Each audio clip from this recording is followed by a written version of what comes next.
What's up, everyone? This is this what it is? And I'm your host, Gunvid. So, this is the second episode of today. And yeah, I didn't really have too much to talk about before. And since this is the second episode, now I really don't fucking have shit to talk about. So, it's like, what the fuck am I gonna talk about? Nah, I'm just kidding. Really, I just wanted to get on here and talk some nerdy art shit. Because that's what I am. I'm an art nerd. I love art. I love to paint and draw and also to learn about other artists. You know, learn about their life story, and you end up learning a lot about their country and hometown and things like that through their artworks, like through their story, and you kind of get a good picture of, no pun intended, you get a good picture of what their hometown was like in their time period, and that shit is really fucking dope to me. You know, I'm really into that kind of I don't know what to call it. I'm just really into learning about things like that, and I love it, you know, because like I said, well, if you've heard previous episodes, like, I'm not gonna say Astoria was the worst place, but it was technically, like, the things that went on over there, it was technically the hood. You know, it may look very beautiful, but with what was going on outside, basically, I grew up in the South neighborhood, and so, like, yeah, we grew up ghetto. We grew up, you know, we didn't fucking really grow up paying too much attention, like, to art and, like, art history and, like, museums and shit. We were into, like, hip-hop and fucking going out and causing havoc and fucking just crazy shit. But, and yeah, mostly, like, me and my friends, we were into sports. Like, I'm not gonna say we just all the time was doing bad shit, but yeah, so growing up, I didn't go to too many museums. I don't even think I went to any museums unless it was a school trip. But even then, I don't think I went to museums like that. I feel like we went to different zoos, and I even went to a horse race track once and saw some horses racing, which was dope. And yeah, so growing up, we didn't visit too many museums. So now, as an adult, it's really great for me to catch up on that and yeah, just learn about the world and appreciate great art and stuff. So yeah, I was recently watching it's like a Met Museum. They had like a talk with an artist, and he was like talking about his life and his thoughts on art. And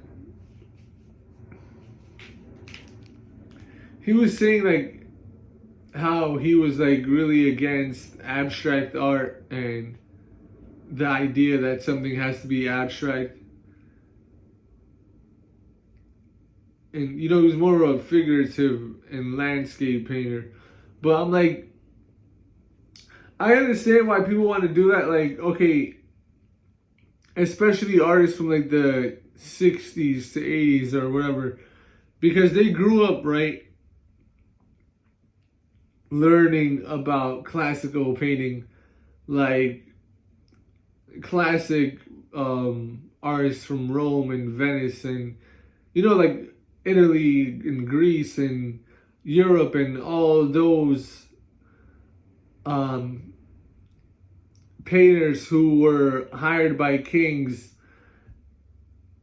to do portraits of them, and also by churches to do paintings of Jesus and many other religious paintings. So that's kind of like what they grew up on. The, doing portrait paintings and landscape. But back then, the landscape paintings, they were just backgrounds for like religious paintings. So like, I feel like it was rare back then for any artist to really just do a landscape painting itself. And then, so then when you see things progress from that time to now, artists just doing pure landscape paintings or just abstract with no portrait or landscape involved, that's why they're kind of hesitant to accept that as a form of art. But it really is. It really is a form of art. It's a great form of art. I think it's just as great as portrait paintings and landscape paintings. I think they're all equal. You can reach levels of greatness and quality in any subject of painting. But yeah, so basically, if you're wondering why some artists don't do abstract paintings, that's pretty much why. So yeah, art and shit.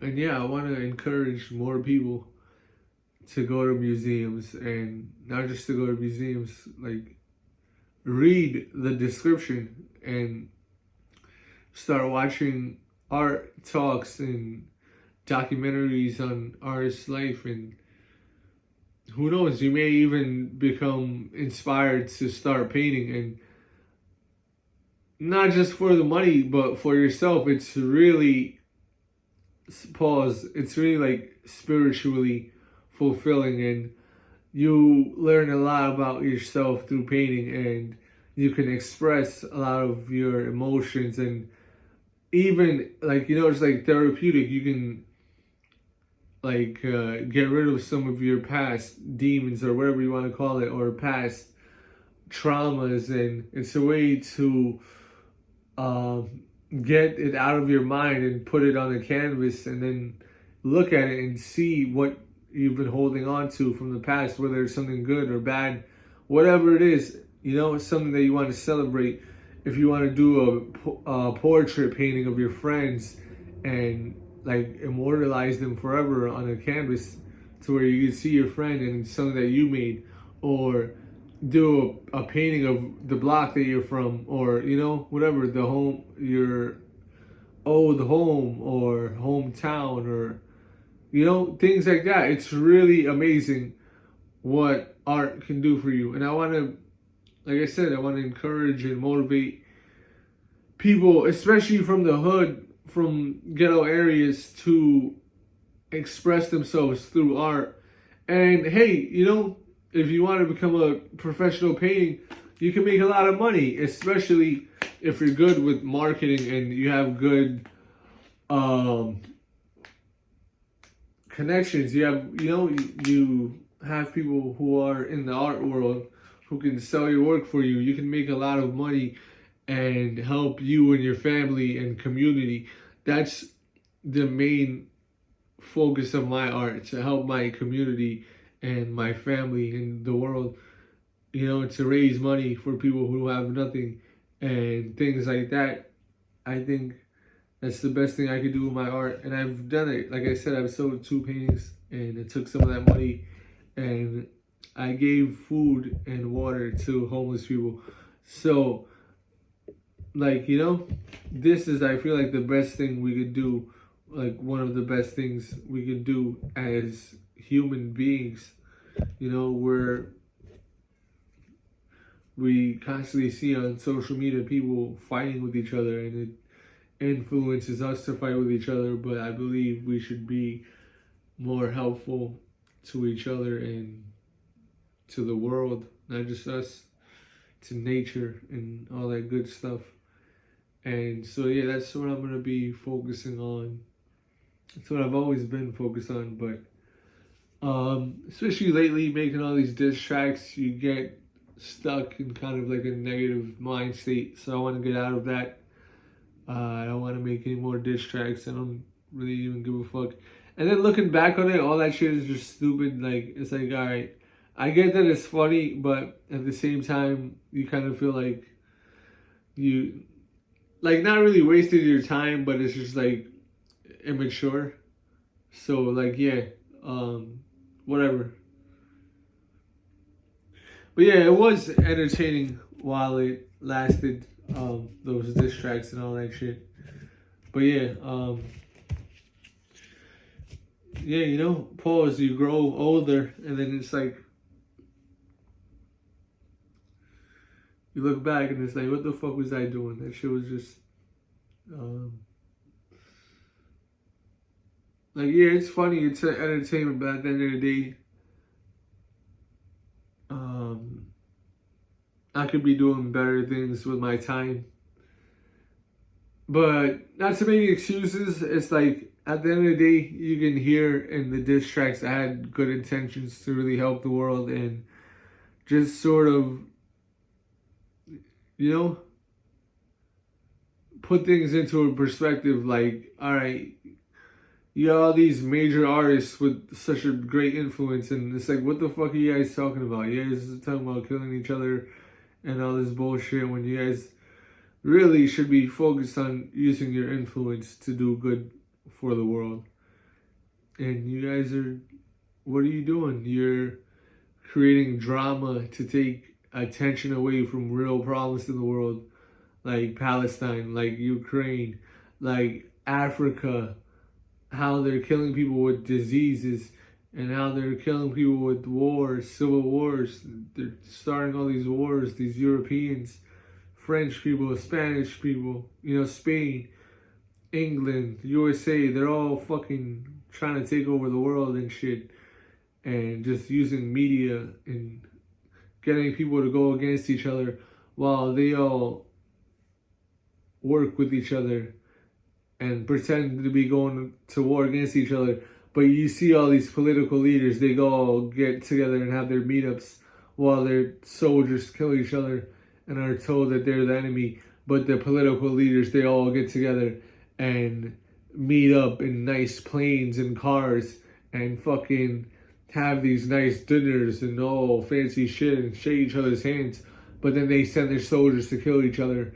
And, you know, they start civil wars in other countries, have people killing people from their own countries. And then they, after everyone's dead, they come and they take all the resources from that land and all that shit. So yeah, I just got super political. But it's like, you know, that's the fucking truth.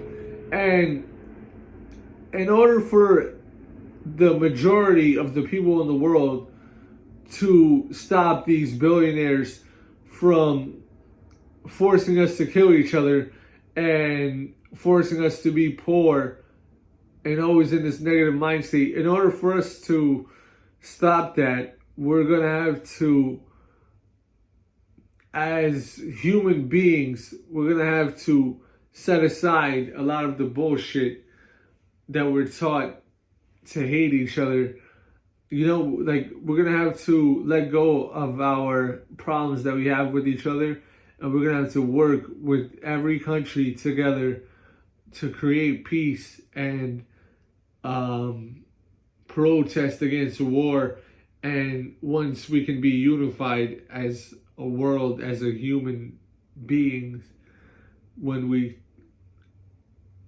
set aside our differences as countries, then we can have more peace in the world.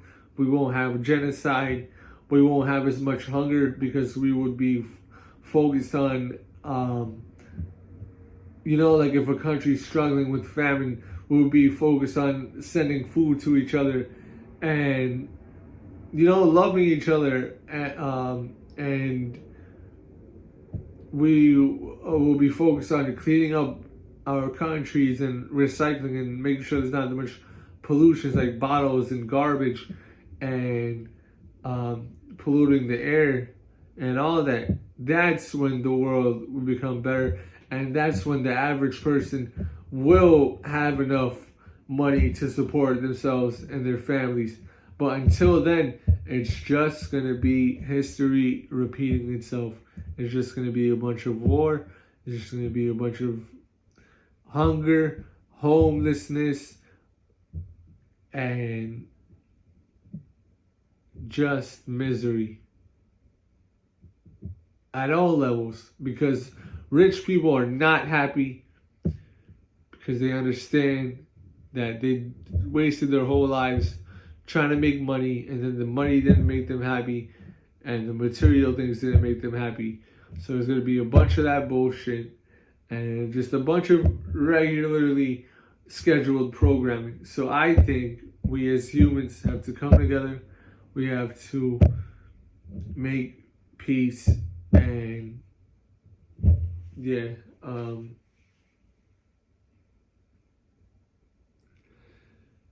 yeah, I was gonna smoke, but I'm like, you know what? I'm gonna light up this joint after this episode because, you know, I can't really smoke and talk at the same time. The fucking J keeps going out, so yeah, that's all I got for this episode. I'm gonna smoke this J, enjoy the rest of my day, and I'll probably go and paint and this and that. So yeah, if you enjoyed this episode, hit that like button, comment, share with your friends and family, and hit that subscribe button. This is This What It Is? And I'm your host, Gunvid.